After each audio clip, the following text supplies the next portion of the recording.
오늘 본문은 누가복음 2장 1절부터 20절입니다. 묵상 제목은 예수님의 탄생입니다. 침례 요한의 탄생 예고가 나왔고 그 다음에 예수님의 탄생 예고가 나왔습니다. 그리고 또다시 침례 요한이 탄생한 얘기가 먼저 나왔습니다. 그러니 이제 예수님의 탄생 이야기가 나올 차례입니다. 저자인 누가는 이 두 사람의 탄생 이야기를 비교 대조함으로써 우리에게 예수님에 대한 기대감을 고조시키고 있습니다. 누가는 주연 같은 조연을 등장시켜 주인공을 묻히게 만들 그런 생각이 없습니다. 오히려 뛰어난 조연을 통해 주인공 예수님을 더욱더 빛나게 만들고자 합니다. 오늘 등장하는 아우구스투스 황제도 자신은 거대한 제국 로마의 황제이지만 결국 예수님에 비하면 엑스트라에 불과합니다. 여기 아우구스투스 황제는 역사적으로 보면 카이사르의 조카였던 옥타비아누스를 지칭하고 있습니다. 악티움 해전에서 안토니우스 군대를 격파해서 이 절대 권력을 차지하고 자신을 신격화했습니다. 그가 사람들에게 호족 등록을 시킨 목적은 이 세금을 걷기 위해서입니다. 놀라운 사실은 그의 이런 명령이 오히려 하나님의 말씀을 성취시키는 도구로 쓰임받게 되었다는 것입니다. 왜냐하면 요셉과 마리아가 호족 등록을 하기 위해 갈릴리 나사렛에서 고향인 베들레헴으로 가게 되었기 때문입니다. 미가서 5장 2절에 보면 베들레헴에서 이스라엘을 다스릴 자 메시아 왕이 나올 것이라고 예언하고 있기 때문입니다. 이 세상의 진정한 왕이 누구인지 보여주는 장면입니다. 로마 황제는 자신의 명령대로 사람들을 움직일 수 있을지 모르지만 하나님 나라의 계획을 흐트러 놓을 수는 없습니다. 이런 인구 등록으로 인해 베들레헴에도 사람들이 많이 몰리다 보니 마리아가 해산할 때가 되었는데도 여관방에 방이 없었습니다. 그 결과 마리아는 마구간에서 아이를 낳아 말구유, 즉 여물통에 눕혔습니다. 분명히 1장에 나온 마리아의 찬송을 보면 여기서 천사는 이 아이가 큰 자가 되고 지극히 높으신 이의 아들이라고 고백했는데 이상하게도 그의 탄생 장소는 겨우 누추한 마구간이라는 사실은 매우 충격적인 일입니다. 아우구스투스가 신의 아들로 불리며 온 세상을 통치하고 있던 그때 진짜 온 세상의 왕인 예수님은 가장 낮은 곳에서 태어나신 것입니다. 왜 그래야만 했을까요? 저는 이 장면에서 금수저, 흙수저가 생각났습니다. 진정한 흙수저로 태어나신 예수님은 아버지가 가난한 목수, 어머니가 시골 처녀였습니다. 태어난 곳도 베들레헴, 그곳에서도 가장 누추한 곳인 마구간이었습니다. 우리가 기억할 점은 누가복음의 주요 주제가 바로 하나님 나라의 반전에 있다는 사실입니다. 세상에서는 금수저가 대접받지만 하나님 나라에서는 다릅니다. 흙수저에게 관심이 쏟아집니다. 단지 흙수저가 가진 것이 없기 때문만은 아닙니다.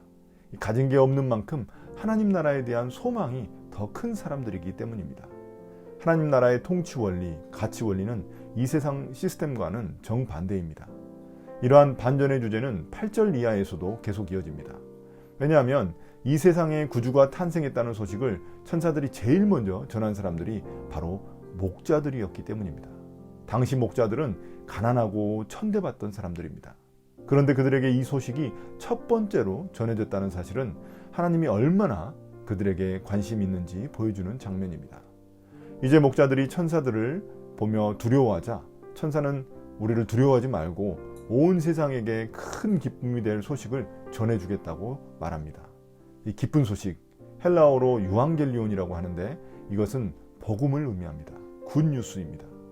이 복음 굿뉴스라는 것은 바로 다윗의 동네 베들레헴에서 구주 예수 그리스도께서 태어나셨다는 것입니다.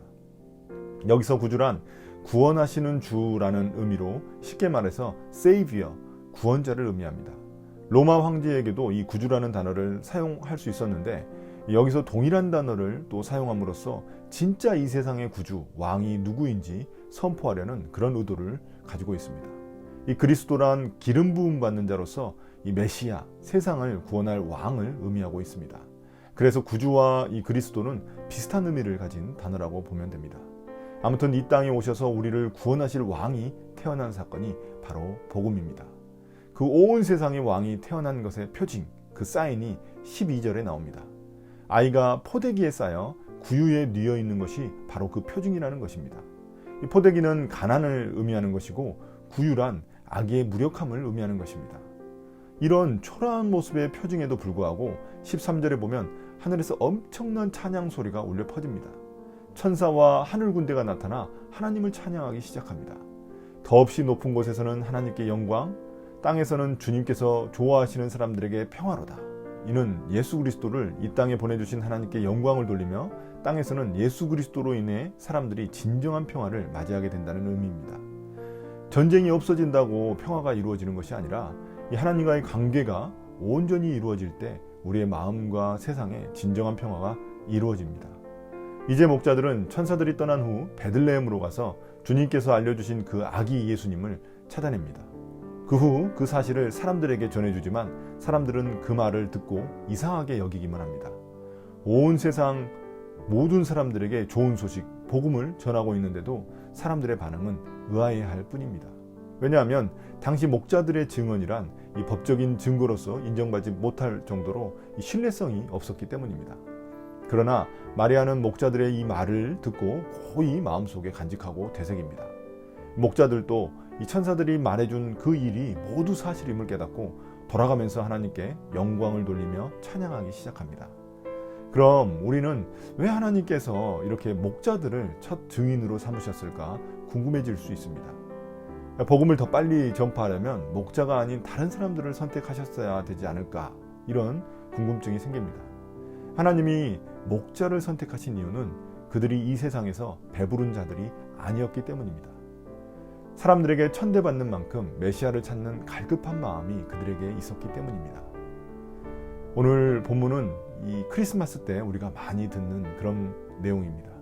온 세상을 통치할 진짜 왕이 누구인지 알 수 있는 본문입니다. 놀라운 사실은 그 왕이 온 곳이 가장 낮고 천한 이 마국간이었다는 사실입니다. 또한 그 소식을 가장 먼저 전한 사람도 이 천대받던 목자들이라는 사실입니다. 하나님의 관심이 도대체 어디에 있는지 우리가 알 수 있는 부분입니다. 또한 이 사실은 우리가 높아지려 하거나 세상 것들로 만족해 한다면 우리에게 복음은 좋은 소식이 될 수 없다는 것을 알려줍니다. 그런 사람들은 벌써 세상 것들로 배부른 자들이기 때문입니다. 세상 가치관대로 살아가며 우리가 복음을 온전히 누릴 수는 없는 일입니다. 오늘 본문에 나온 이 복음이 아직도 우리에게 좋은 소식인지 점검하는 시간이 되면 좋겠습니다. 마지막으로 이 새해가 밝았지만 아직 코로나로 인해 많은 사람들이 고통받고 있습니다. 특히 가난하고 소외된 사람들이 삶의 위기 가운데 놓여 있습니다. 주님의 마음으로 이런 사람들에게 더 관심을 갖는 우리가 되면 좋겠습니다. 오늘 묵상을 마치겠습니다. 감사합니다.